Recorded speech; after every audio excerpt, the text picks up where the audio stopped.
Hey there, folks. Welcome back to the Overflow. My name is Micah Curtis.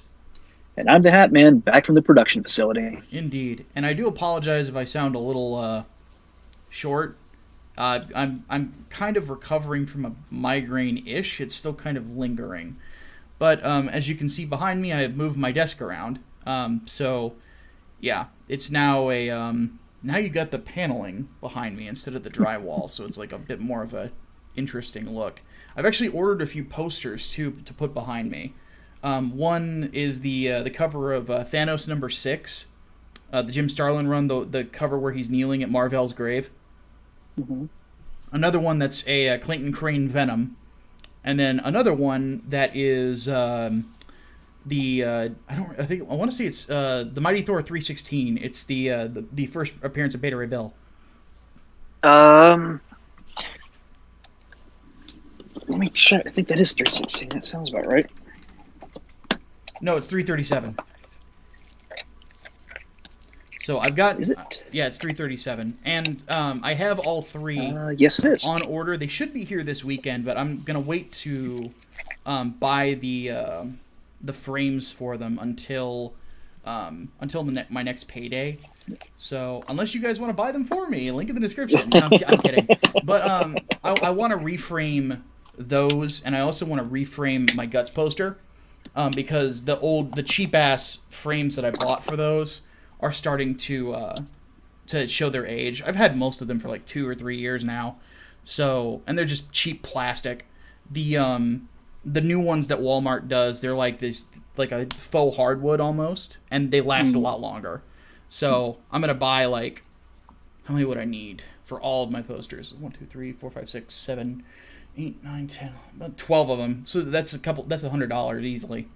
So because some of these are 24 by 36s, and then some of them are like 12 by 18. So like the ones I ordered, I ordered like two 12 by 18s and then a 24 by 36. So the small ones will flank the big Thanos one. But anyway, let's go ahead and give an update for those of you who are curious.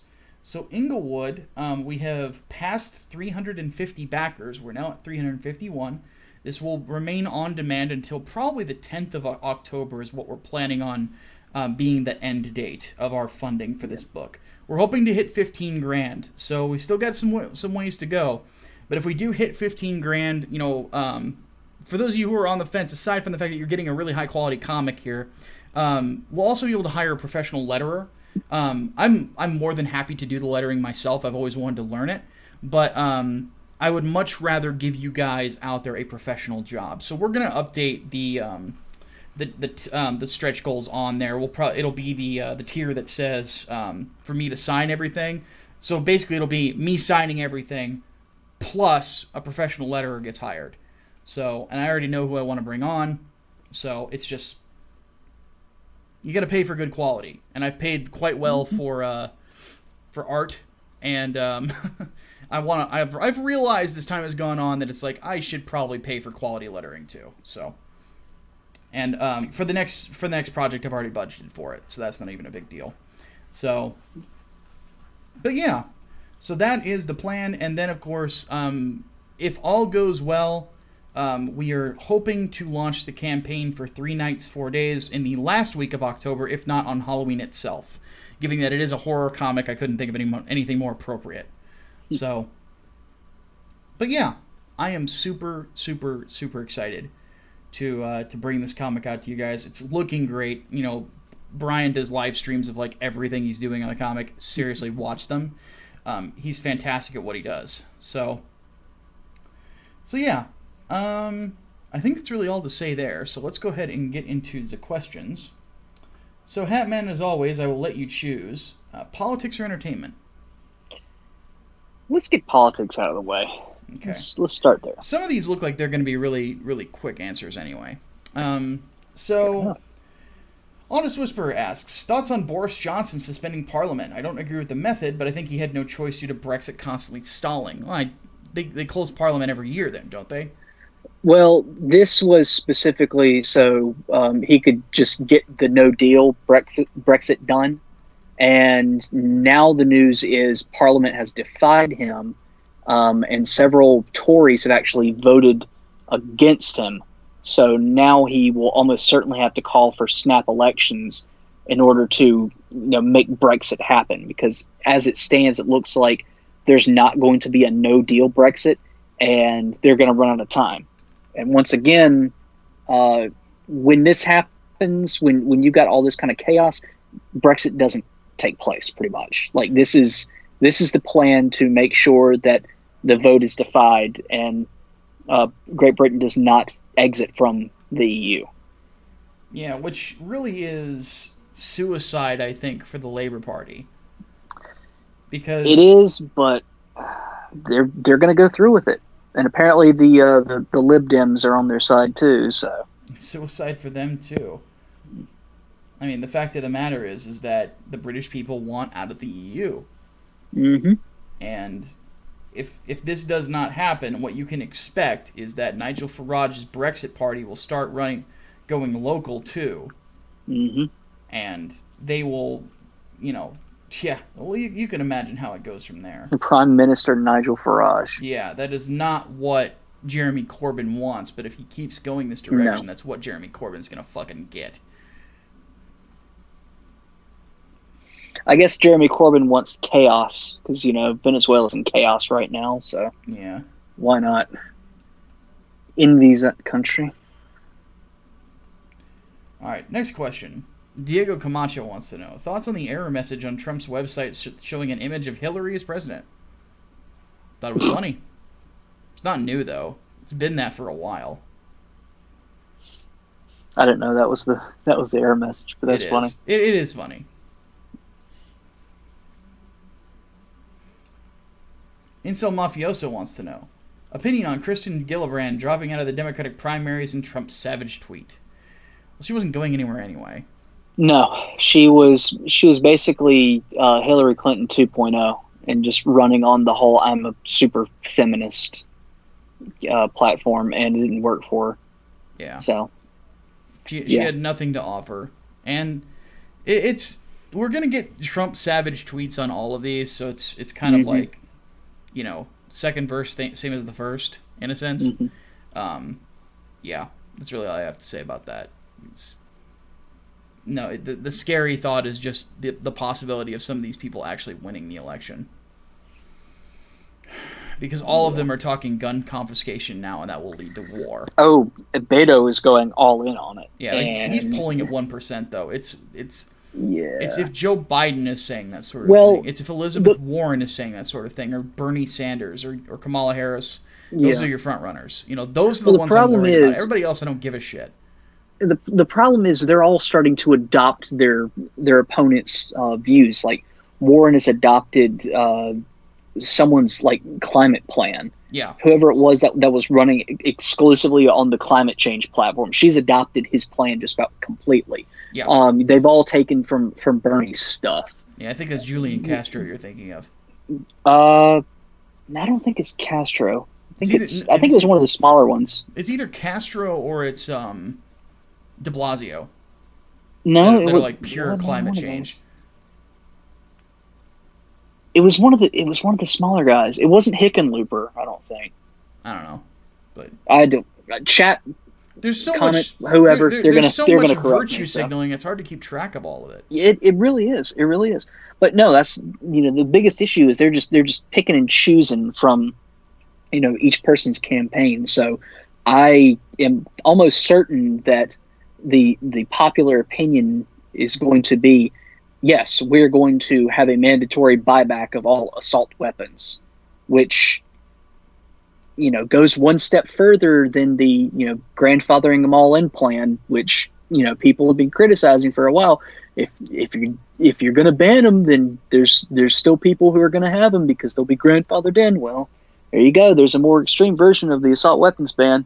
Yep. And it's not going to work very well because you're going to have to be kicking down doors. And when you have to kick down doors, there's going to be firefights. So you're going to have to end gun violence by using gun violence. Assuming also that works on an assumption. That works on the assumption that every single police officer in all these states is actually going to go along with this. Oh, I can tell you right now, my county sheriff will defy that kind of order. A lot of people would. You Oh might yeah. see that in Chicago and here in Illinois, but everywhere else they're going to tell the federal government to fuck off. Oh yeah, And absolutely. and I mean, there's Texas, like several Texas as a counties have said, state will tell you to fuck off. "Oh yeah, Bama, Georgia, like a lot of the southern states are going yeah." to tell you to Basically, the fuck off. South. Like the Yeah, South in general will tell you to yeah. fuck off.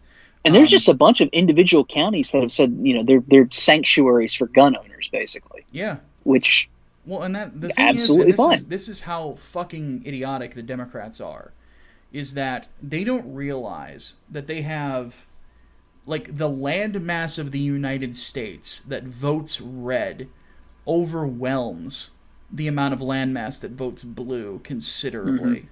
Mm-hmm. This is not a divisive issue like slavery was back in the Civil War. No. This is not. This is something that is in our Constitution. Like this is a right that is supposed to be protected by the government.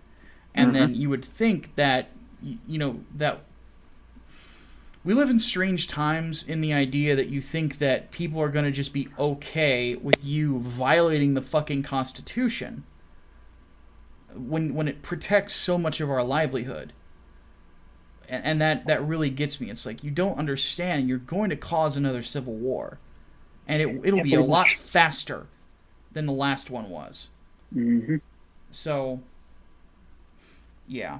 It's not good. It's not good. I mean, I know a lot of police officers that more or less would just be like, yeah, I'm not risking my life to see somebody's firearms. Mm-hmm. I'm not going to do it. Well, especially since a lot of cops are gun owners. Exactly. In their private lives. Who's gonna know better than how much good a gun can do than a cop? Mm-hmm. So the only other person I can think of would be either somebody who's been in the military or somebody who's had to defend themselves with said gun. Uh-huh. So, all right. Let's move on to one that I think is an interesting little cultural question from Kai Smith. This is it much better to be a hoe these days, given how much power women have on Twitter? No. Is it better to be a hoe? Homo. I wonder if you meant hoe or homo first. Because, well, that you're kind of putting me in a Kafka trap. There's no good answer to that question. As for if you meant like a man whore, I can say as somebody who has been a man whore for quite a few years, it is an empty lifestyle, and it sucks, and I hate it. I guess. Hold on, yeah, I'm not finished. I know I paused too much. It's the headache. You have to keep something in mind with me. Is like, I was a total fucking man whore from by the time I was like 25, 26 to the time I want to say, how old am I now? 33, so 30 years old. So that's 5 years of banging chicks. It's like, and dating specifically for sex. I will say right now, doing that and then going to celibacy for religious reasons has been a motherfucker. And has put me in a mentally bad place. And I wish I had never been so loose with myself beforehand, ever. It's not good, man, because I'm 33 years old. All of my friends are married. All of them have a ton of kids, and all of them are considerably happier than I am. The thing that you have to keep in mind is we see, first off, a lot of these horror stories are not can be statistical outliers. So there's that. The news in and of itself can be very deceptive. Read statistics. They tell you more. Second, if you are scared of what could happen to you, there are legal things you can do to make sure that they don't happen. Prenuptial agreements being the big one. A lot of people basically act like these are these big, these big controversial things in relationships. If you are with somebody who understands you enough to marry you, they're going to know your fears and they're going to understand them, and they shouldn't have a problem with them. And that's basically what I've told myself. It's not an omen that the marriage is going to fail. No, it's not. It's about being prepared for the worst case scenario. And you do that in every other element of your life. whenever you're married. You know, that's why you buy life insurance policies, health insurance policies, things like that. That's why you do that. But for some reason, if you know, the idea of preparing for a divorce is suddenly is like this terrible thing. My ex-wife and I were lucky. Her and I are no, fuck her. But I'm lucky that we didn't have anything when we got divorced. We were poor, so it was just basically, you take this stuff, leave whatever you don't want in the house. My parents will pick it up, and that'll be the end, and we're gonna walk away. The only difference was I got saddled with all the fucking debt, and I'm still paying it off. So, as it stands, no, it's not good to be that at all. It's a very empty lifestyle. You know, I can say that and like I've mentioned, I'm going back to therapy stuff like I used to, which is probably why I've been such an emotional wreck lately, because it's digging up a lot of old shit. But what it's for is sex addiction, because I am a sex addict, and I'm trying, and I have been clean. I have not had sex in 3 years. It has been, for my mental health, has actually been a very good choice, because I feel like I've been rebuilding myself. But now I'm trying to get away from looking at pornography and nudity on the internet and things like that, and that's even harder, because you don't realize how much of a trend it becomes in your own life on the day-to-day. There will be points where you just start looking at it, and you're like, wait, why am I looking at this? Because your mind is just on autopilot. It's just normal. Yeah, it feels normal when it shouldn't be. But I will tell you this right now, what this therapy has shown me is I'm trying to leap from single to lovemaking, passionate lovemaking, every single time I do what I do. And whenever I start looking at pornography, I'm always looking for, you know, everybody's noticed that I have a type, right? Like, it's painfully obvious I have a type. And because I talk about it and I'd make jokes about it. But that's what I'm looking for, is that sort of an acceptance, because that point in time in my life, before people liked me more than they used to. Because I'll be honest, when I was younger, people treated me like shit. Nowadays, not so much. Nowadays, people generally like me a lot more than they used to. You know, the fact that I'm a weirdo doesn't really seem to weird people out anymore. But the thing about it is that, you know, that was a time, like, when the rest of the world fucking hated me, that was the bedroom was where I felt accepted. So that's what I've been pursuing. And when you realize that, that's not untrue of a lot of young men. From what I have been told by ministers who do these sorts of counseling sessions, it's like, this is not an abnormal problem. It's actually something about the times itself. The best thing you can honestly do is just be picky and take your time with it, and find somebody who understands your fears, and be open about it. You know, because if you're going to be in a relationship, if you're going to marry them anyway, if you're not open when you're going into that relationship, it will fail. Your wife needs to be someone you can tell everything to. You can't have that one friend who you tell everything to and you don't tell some things to your wife. That's a bad fucking idea. She needs to know everything. Because the instant she finds out something you didn't want her to know, say goodbye to your marriage, especially in this day and age. So no, being a hoe is not a good idea at all. I've been there, and I'm suffering for it. Don't go the same route I did. For my sake, if nothing else. I think as far as social power goes, it's kind of hard to say. I think it's not so much social power as it is I almost financial did it. Dominance. I just realized, this is what I've been dealing with. I almost opened a new tab and started the same thing right as you started talking. This is what I deal with, folks. It's not fun. Again, I'm sorry. Go ahead. I'm sorry about that, partner. It's okay. It's okay. My hands get idle and I don't know what to do. You need to like get some magnets or something for your desk. But magnets are kind of noisy, so I'm tempted to pick up my bass and just kind of plug it quietly. That works. Yeah, you answer the question. I'll be right back. All right. But yeah, I think it's kind of like a financial dominance almost, because you see, you know, your Twitch thoughts, or I guess they're all under the umbrella of e-thought now.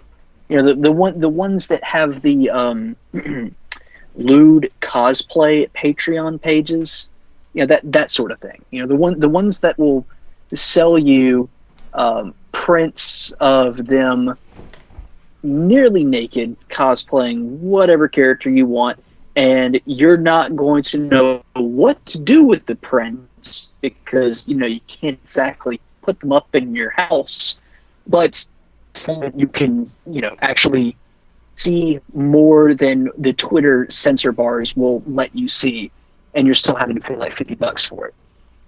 There's an element of power from someone who can convince your average internet, I can't even say like beta orbiter, because this is just like your average fucking person who's buying this crap. Your average dude, they can convince them to buy that sort of thing. They have some kind of power. And then you have your Belle Delphines of the world who can still sell like gamer girl bathwater and stuff like that.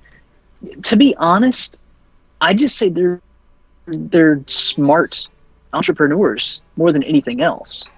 I mean, they know what they have. They are, at the end of the day, selling a product. They know how to sell it. Their entire online life is just one big advertisement for it, and they're exploiting it. I mean, power to them for that, but I don't know if I could say like it's better to be like that, because we haven't really seen any long-term effects. Like, what happens when your body inevitably gives out? Because you cannot stay 18, 19, 20 years old forever. You know, our bodies do fall apart. They get raggedy, wrinkly, not as appealing anymore. But we haven't really seen any long-term effects from these sorts of people, so I guess I don't really have an answer for you.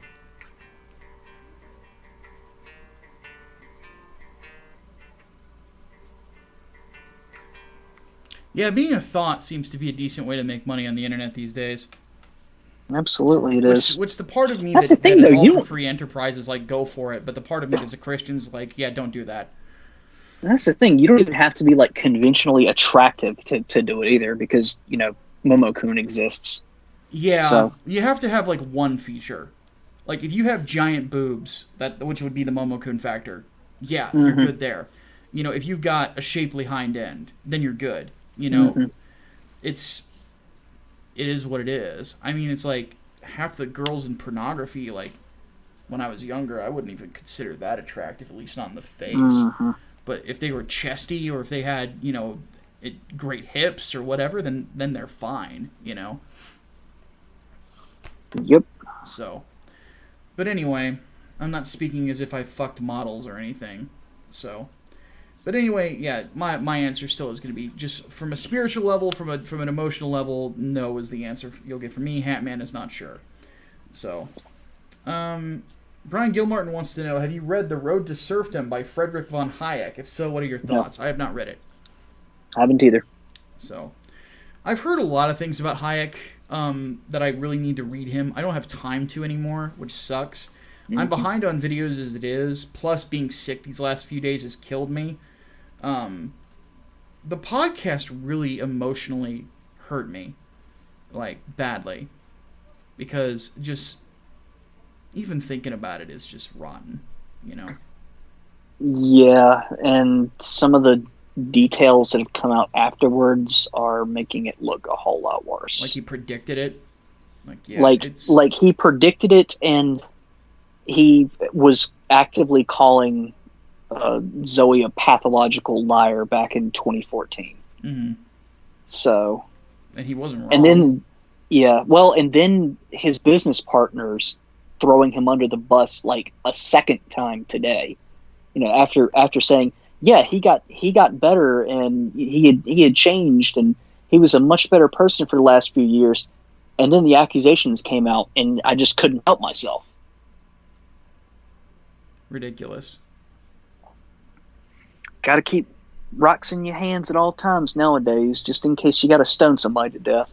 Dave Chappelle is more and more feeling like a fucking prophet than I've realized. Mm-hmm. Like, that's you, motherfucker.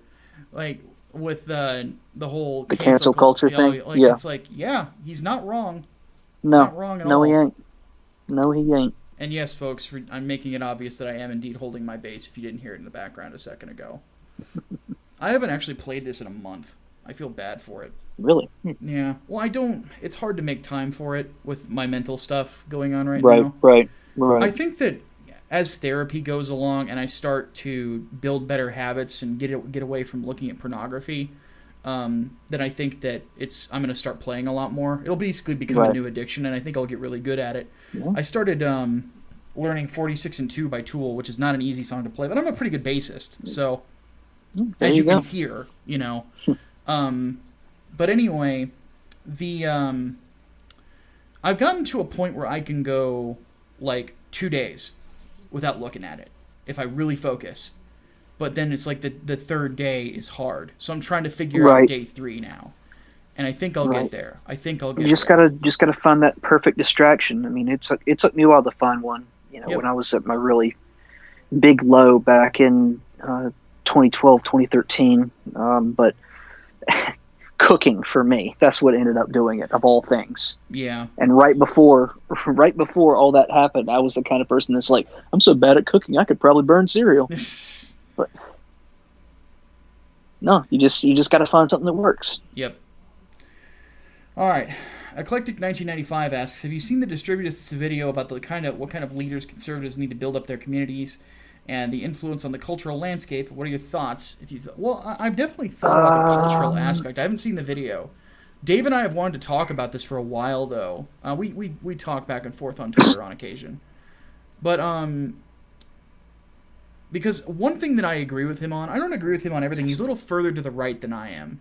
But he's not like a fascist or anything. He just he's a distributist. You know, that's really the best way to put it.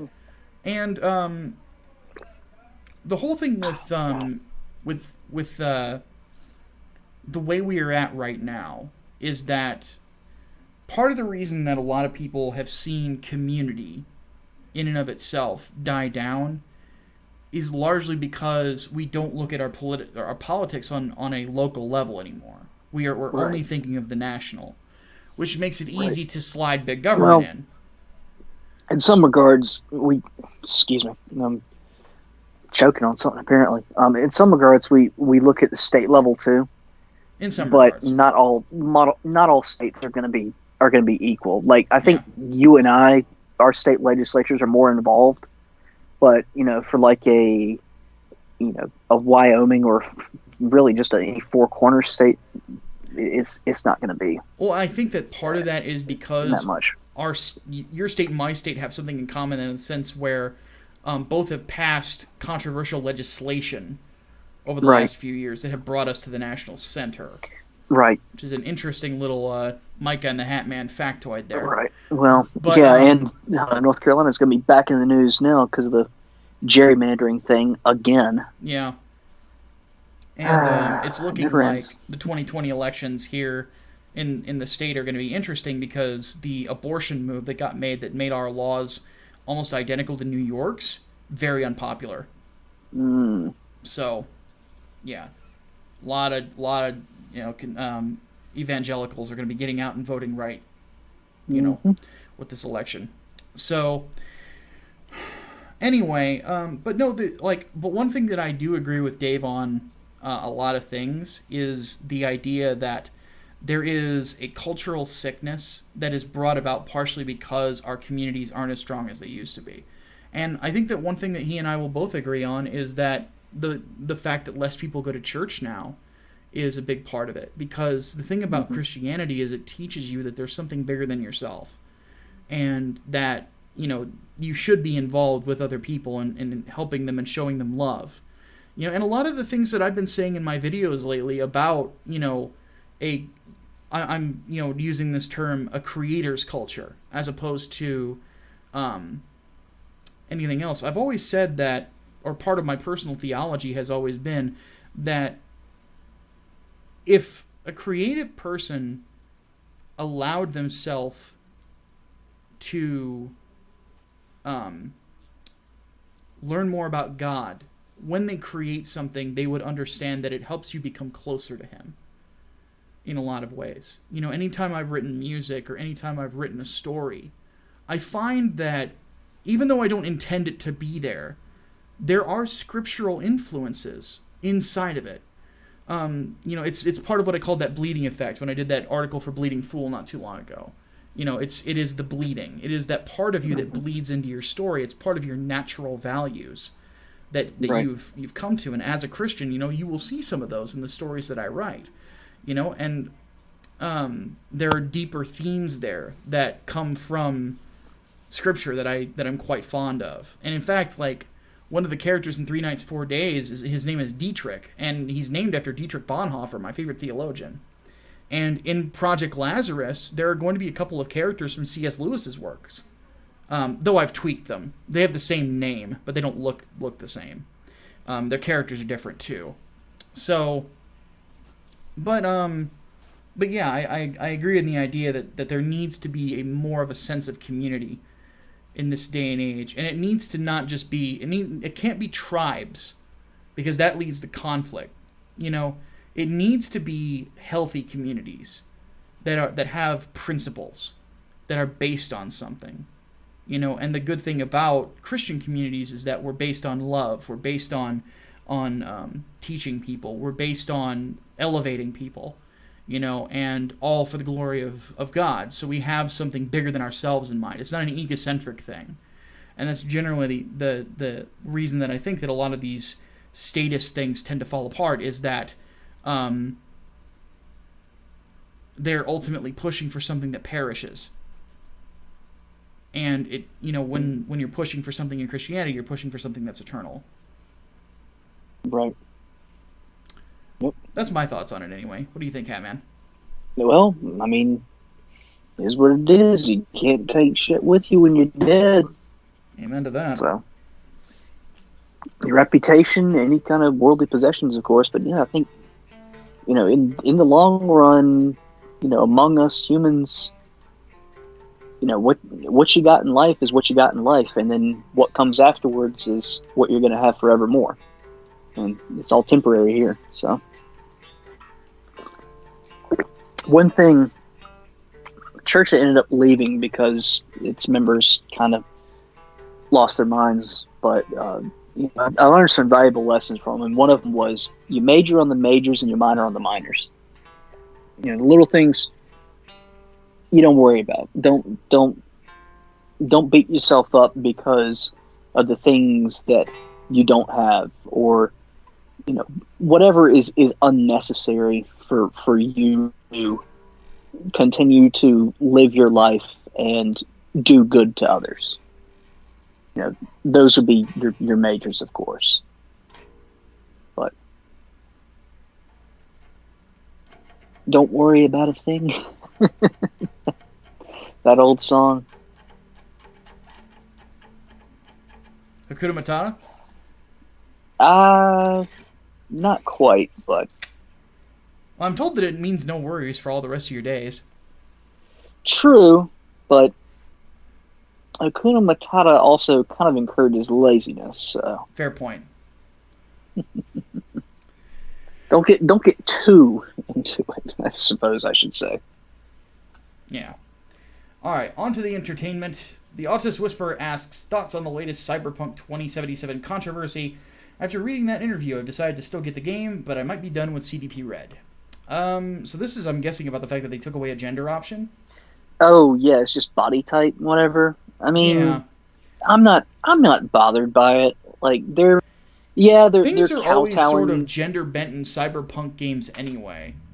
Yeah. I mean, I do think they are kowtowing to the mob who's demanding, you know, the trans option thing. Yeah. But at the same time, this isn't an outright capitulation. This is about as small of a change that they could make and still, you know, say, hey, we did this for you guys. So honestly, I'm not bothered by it. I'm really not bothered by it. Yeah, my general issue is that if you start removing those things, and this is just speaking on a technical level, I think back to Mass Effect Andromeda when they wouldn't let you be a white person Oh, unless you right. used the Yeah. preset characters. Like, you take that away and you start to kind of, you're making an assumption about your player base Mm-hmm. that the demographic that nobody wants to play as that person. So here's the general thing. I don't know if this game is. I think it's all the video gameplay has been shown in third person or in first person. If there is a third person option, a lot of times a lot of players prefer to play as women. Because if you're going to be looking at an ass for 30 hours, it might as well be a nice one. That is literally the logic that studies have shown. And I can speak to that. You know, I had like half of my characters in Star Wars The Old Republic are women. Because again, if I'm going to be staring at an ass, it might as well be a nice one, you know? And they certainly took some time in sculpting, that's for sure. But but that's generally my thing. It's like, what if I want to play as a hot chick? What if I want to play as a super buff dude? Like most people, you have to keep this in mind, folks. And for those of you who are watchers of the show that are transgender, I know there are a few of you out there. This isn't anything against you. I want you to understand that. What I will say is this, is statistically speaking, and I'm speaking, again, purely on statistics, I'm using purely on numbers, this is not an emotional argument. I'm not really invested in the transgender argument. I don't have a dog in the race. So, or a horse in the race, or a dog in the fight, or a dog in the horse. I don't know. Whatever you choose. A turtle. You don't even have a turtle. I would like a turtle. Turtles are awesome. But you don't have one. No. I wish I could have a turtle. But anyway, so you have to keep in mind that transgender folks are, I want to say around they're less than 1% of the population. Yeah. Number in the hundreds of thousands. And we are to assume that a large group of people who are transgender are gamers. Based on what?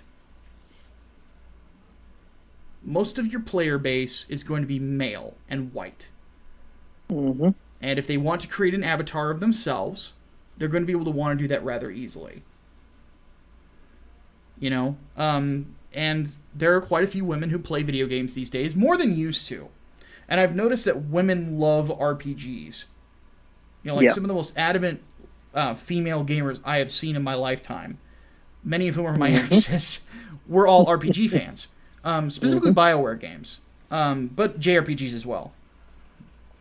Because they like role-playing. You know, and every girl I've ever played...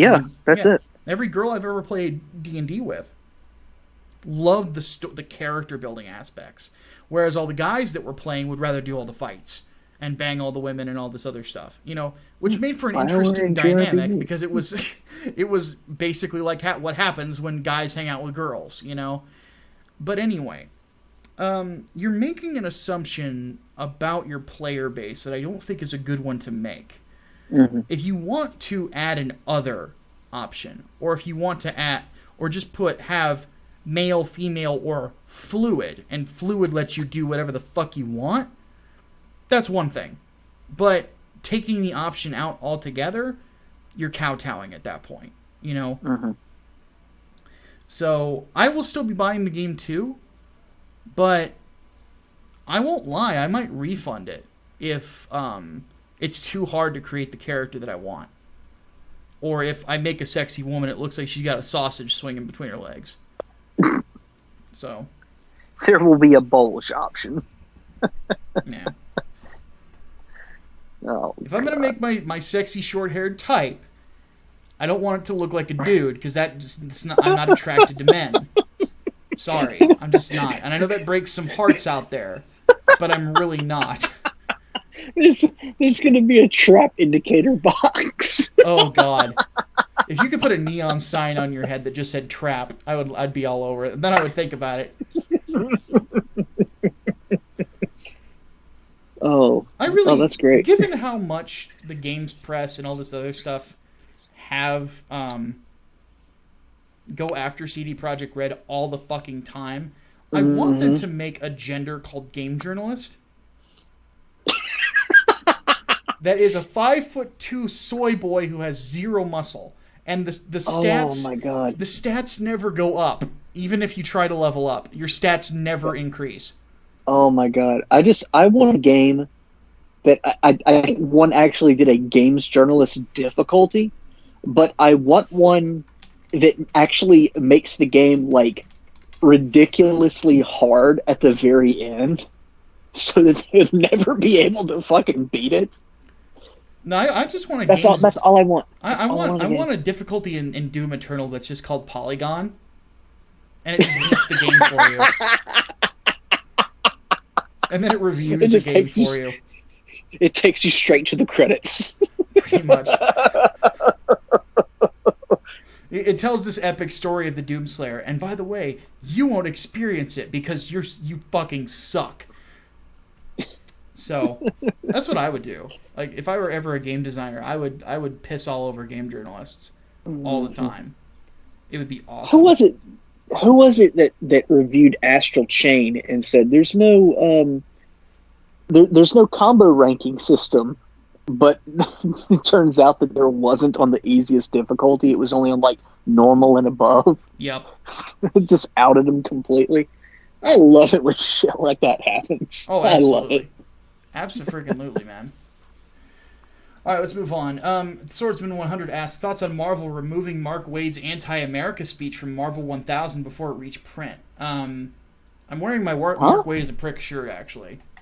Oh, boy.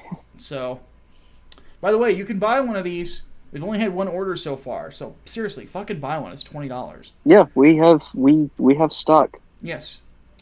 No, it was a good move by Marvel. I think that what Mark Waid wanting to put his personal screed through the mouth of Captain America is honestly childish. And if Mark Waid has political problems, he needs to be running for office, or he needs to be writing for a political outlet, not fucking shoving it down people's throats because most people don't care. I generally just say Mark Waid needs to shut the fuck up. He really does. Like, he is possibly one of the most self-aggrandizing pricks that has ever been in comic books, and that's saying something, because there's been a lot of them. Mm-hmm. Well, there's a reason that those shirts exist. Exactly. So pick one up today. Link in the description. Physics Hypernova asks, why do these corporations fire the person being falsely accused, even though the outrage mob are the minority? So this is an interesting one. Yeah, it's mostly optics. Aiden Paladin has done videos on this. I would advise looking at her stuff for more in-depth thing about it. Basic idea is that they know that they can manipulate optics as best they can. Mm-hmm.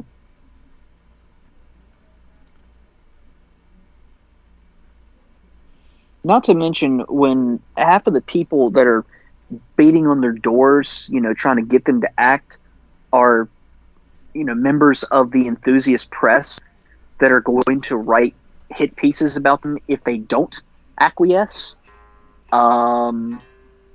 Yeah, it's additional pressure. So yeah, like that's basically what you do. You endure the shit show, or you kowtow. It's almost like a racket in a way. Do what we say, or we will make sure that we blow you up in whatever article we write about you. I mean, like it or not, people do still pay attention to the press. I mean, Polygon, Kotaku, all them, they wouldn't be around if people weren't reading them. There's a lot of normies out there. A lot of people don't really... people on the internet don't seem to understand that. A lot of normies. Yep. A lot of people that are in the middle. Yep. You know? Not to mention, people who just, want think pieces in gaming outlets. IGN, GameSpot, all them don't really have those. Kotaku and Polygon and I guess Eurogamer. They're maybe not Eurogamer. I'm trying to think of another one that's like a big one that publishes a lot of think pieces as opposed to just news.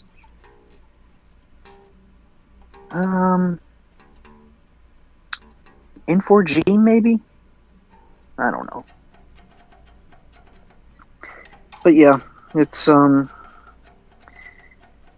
stupid situation, but what do you expect?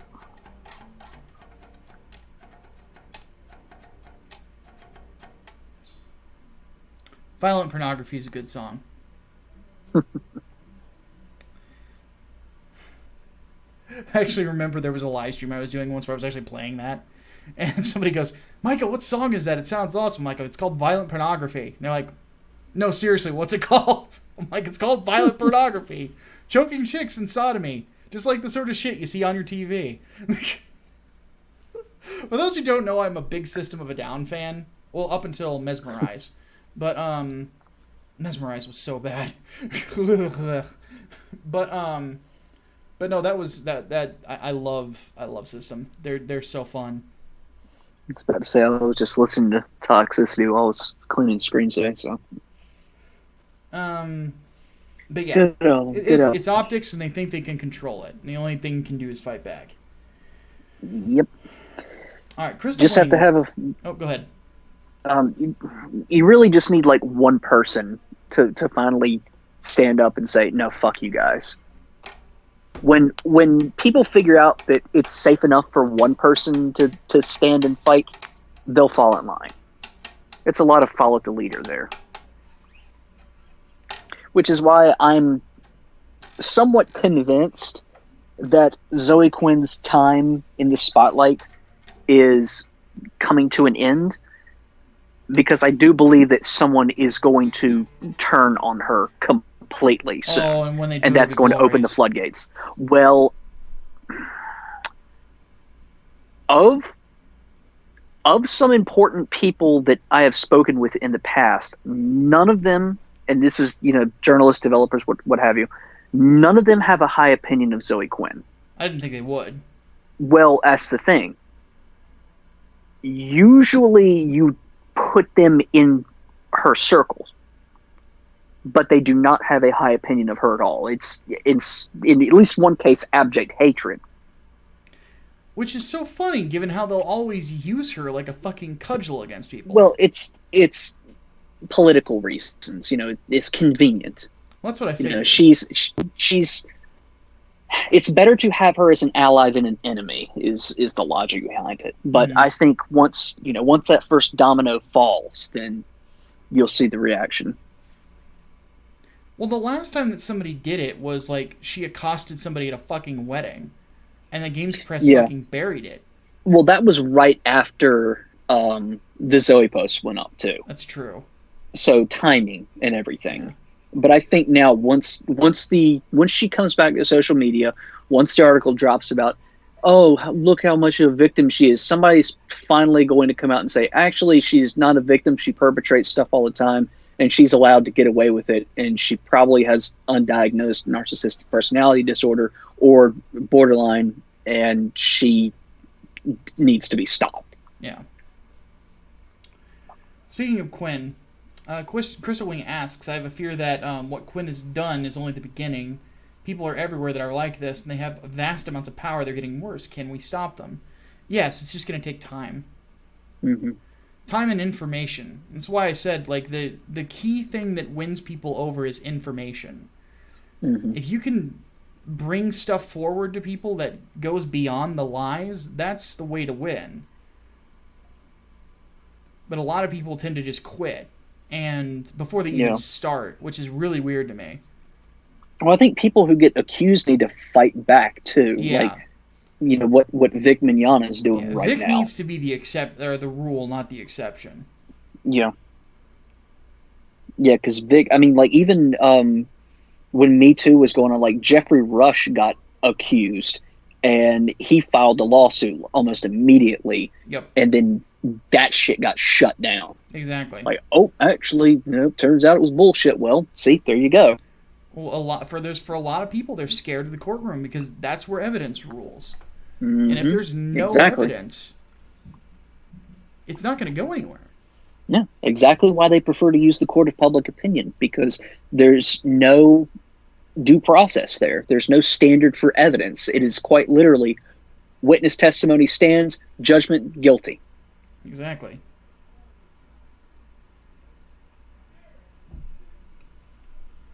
And then for our final question, Sultan Al Fahim says, "What do you think of the Me Too potentially destroying the relationships between men and women?" So this kind of goes back to the political question, but in a different way. So we'll, it's a good one to close on. I think that it definitely is hurting, because I'll even admit, like, when I'm at my day job, I am a lot more reserved in my speech than I would like to be. I can't even, like, if there's a girl I like and we're getting along well, I don't feel comfortable asking her out on a date. I don't, because I worry that, not that I'm going to get in trouble with her, because I don't ask anybody out that I don't think is, interested. But I worry that somebody else is going to go to HR and spin it in the wrong light, because it only takes one person. And I'll admit, I work in a place where there are some people on the lower end of the chain of employment I've seen wearing Stay Woke shirts, or rainbow shit during Pride Month, that would probably report me in an instant if I wore, like, the shirt I'm wearing now to work, which I never will, know. But the fact is that there's definitely some tension there that needs to be dealt with on a societal level. I'm not saying that you shouldn't report people that do legitimately sexually harass you at the workplace. You should, absolutely, in a heartbeat. If you ever feel threatened or anything like that, you should say that. But the problem that I have is that people define threat so loosely these days that it is beyond crazy. Or define harassment so loosely, And on top of that, people are just unwilling to say things to one another. Most people, if you say to them, "You're making me uncomfortable," they will stop.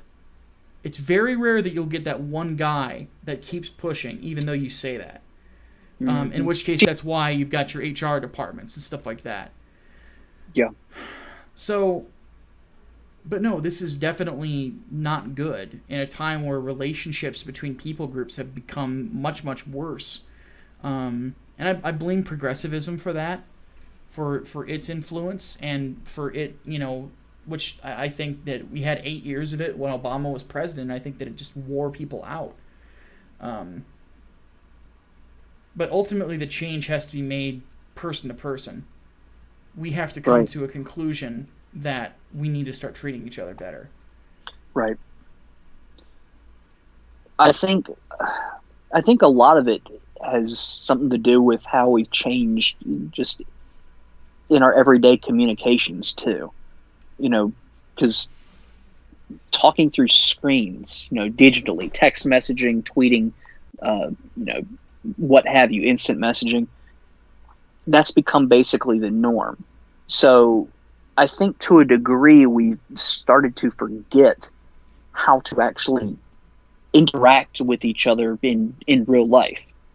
And we perceive any sort of, or I guess in the case of like Me Too and whatnot, there's that perception that friendliness or flirting or whatever is actually harassment, because you don't get that level of nuance online. Like, you can't hear somebody's tone when you're reading a tweet or an instant message or something. So you sort of get desensitized to what they're trying to say, and you just hear the words and not the nuance behind it. And you think, okay, this has to be harassment. This has to be, some form of thing that I don't want. This is absolutely unwanted. And now people are more frightened than ever to even smile at each other, walking by. I mean, here in the South, that's basically like a commonality. You smile at people on the street, you'll nod your head and say hey or whatever. That's part of Southern hospitality. I'm seeing that less and less now because of the weird looks that you get whenever you make eye contact with somebody. I mean, let alone, God, what it must be like to actually try to flirt with complete strangers. or even really just try to befriend anybody or talk to somebody that you don't know, out in public or at a bar or in line for a movie or something like that. I mean, nowadays that's all done again through screens. And I kind of wonder if that is effectively going to have an adverse effect on just people being in relationships in general, birth rates and whatnot as a result of it. And when you've got Tinder and Bumble and OkCupid and Plenty of Fish and whatnot as really the only way to date people now, because God forbid you're able to go out and meet somebody unless they aren't entirely crazy and do know how to communicate interpersonally. You're basically out of luck. So I can't help but wonder, and yeah, this sounds kind of complex because it is. There's a lot of layers to it. I mean, this change in culture could account for incels even. And I don't know if I want to go down that fucking rabbit hole, but it is a rabbit hole. There is more to this. We heard a bit about it at ICMI, but I think there's a lot more to it than just Me Too changing the culture. I think the culture changed, and Me Too is just a byproduct of that. Yeah, it could be the case. Goodness. I hope I made sense through my ramblings. No, it does make sense. It's very weird that we have become so superficial and so what's the word I'm looking for? Materialistic, even right. with our relations to one another, and it's not good for us. It's not. Mm-hmm. No. It's kind of interesting. I actually started paying attention on dating sites of like the amount of women that say stuff like must have this or must have that. And I think to myself, it's like, man, when I dated, when I was before, like the brief time before I got married, I think to myself, it's like, wasn't like figuring this stuff out part of dating? Like you date, you go on dates and you talk to this person and you either click or you don't. Mm-hmm. And like, cause all these superficial things they say that they couldn't live without. And I'm like, how do you know? Have you ever tried? I can understand can't be allergic to cats. Okay, that's understandable. Or dogs or stuff like that. It's like if you're an animal person, yeah, that's not going to change. Mm-hmm. I could even understand like no Trump voters. I've seen that one. Because you want to date people with your values. Yeah, right. But then you've got things like no one under 6 feet tall. That's the meme. That's weird. But that's a real thing. Yeah. And you can't just say, well, I want genetically healthy offspring. With that. It kind of stinks of that, doesn't it? Honestly, I don't think that factors into it at all, because I've noticed that a lot of the ones that I saw, mostly on OkCupid, that had that line in there, no one under 6 feet did not want kids. Yeah. So it literally was just superficial. Yeah, absolutely. But that's... I also can't help but wonder if that's part of the reason why relationships fail so often nowadays, and at least in Western society. The entire concept of starter marriages are a thing. That blows my fucking mind. And oddly, because my former in-laws treated my first marriage like that, obviously I have a very negative opinion of that shit. Oh yes. That drives me crazy. It's like those vows mean nothing to people anymore. Mm-hmm. Mm-hmm. And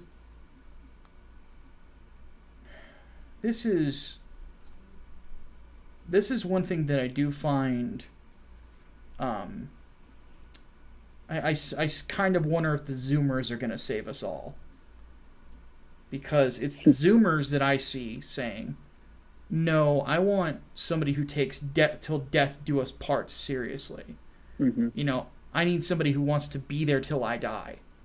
Yeah. It's like, and you can be like ironic with it and say, I've got to have my ride or die. But there's a level of sincerity with that. Because I hang out with more black people than I do white people at this point in my life.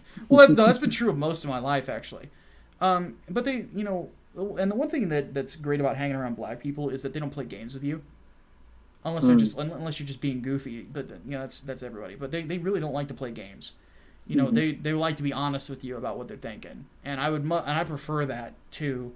I'd rather be yelled at by somebody honestly than somebody who's playing fucking word games and beating around the bush. Yeah. Tell me what needs fixing so I can do my job. That's a southern thing too. Yeah, and I think it's where it originally comes from. We're going to be straightforward. Well, I think that's definitely where it comes from because you read black rednecks, white liberals, it goes into that.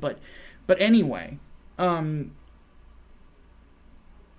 one thing that most black women that I worked with would tell me is they said, I cannot afford to be with somebody who doesn't want to be there till the day I die. And I don't want to be the type of person that isn't like that. But I see a lot of younger people, 16, 17, 18, 19, 20, like the next generation are very much like that. They're the most conservative generation in years, and I think that's a big part of it. Turning away from hookup culture, which I think is they're seeing crazy. What it did. Well, yeah. I mean, it's so weird because you think back to when MTV really first started dabbling in reality TV and the dating shows, and think about Next, for example, and how that basically was like a prototype of the swipe left, swipe right form of dating. Oh yeah, and then you have this new. Who pushed hookup culture more than MTV? I don't know anybody. Oh God, seriously, 16 and pregnant. Dear God. They glorified it. Yeah, absolutely. And then you've got this new generation that's finding all that shit, and it's like, Jesus Christ, this is terrifying. It gives me hope. It does to me too. Even now, there is hope for man. And now I'm already starting to get into the music addiction again, because right now I'm going on eBay and I'm looking for a Paul Gray signature bass. Paul Gray is like, for those who don't know, Paul Gray is the bassist for Slipknot who passed away some years ago. And they're hard. His signature is hard to find, and you're running about $15,000, no, $1,500 for it. It's a really good one though. It's an Ibanez, but Paul is one of the reasons that I play bass. He, Jason Newsted, Nilo Sevenin from Insomnium, and then of course you got John Myung from Dream Theater and other stuff like that. I'll never be able to play like Myung, but because I'm a picker, I'm not very good with my fingers because I've got big fat fingers, and my hands like, though I have one finger I can grasp 2 strings with it on my bass. Like that's crazy how big my hands are. So I would need like a giant bass to be able to play it like that. So I play with a pick instead because it's much easier for me. But anyway, Paul was like one of the ones that I really looked up to, but also in his attitude towards people.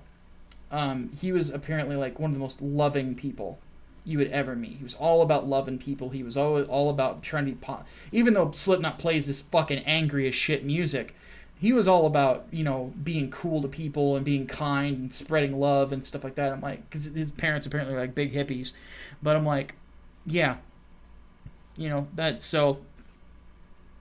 It's interesting like that.